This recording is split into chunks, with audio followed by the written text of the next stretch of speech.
a Senate Bill 2807. Imagine this. A company gets one state approval to run driverless trucks across Texas. Your city cannot make its own stricter rules for those vehicles, and if something goes wrong, the legal responsibility shifts away from a human driver and toward the company and its automated system. What the bill says it does, it updates Texas law for automated vehicles and clarifies how motor carriers can use safety technology without changing whether a driver is considered an employee or an independent contractor. What it actually does?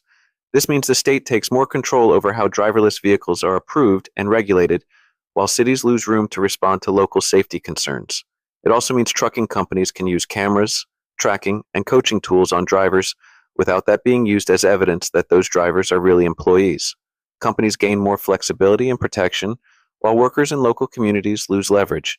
Who benefits? Autonomous vehicle companies, large trucking and logistics businesses, transportation network companies, and insurers that want a clear statewide system for driverless operations and lower legal uncertainty. Who pays the price? Local governments that lose control over safety rules on their own roads, independent drivers who may have a harder time challenging how they are classified, and everyday Texans who may not get strong public transparency about how these fleets perform. Why it matters.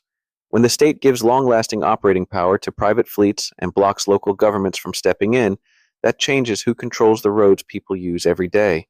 If companies can closely monitor workers through technology while still avoiding employee responsibility, that changes jobs too. The result is not just a transportation bill, it is a power shift toward centralized state authority and large private operators. Bottom line, Senate Bill 2807 opens the door for faster driverless fleet expansion in Texas while reducing local control and giving transportation companies stronger legal protection over how they run both vehicles and workers.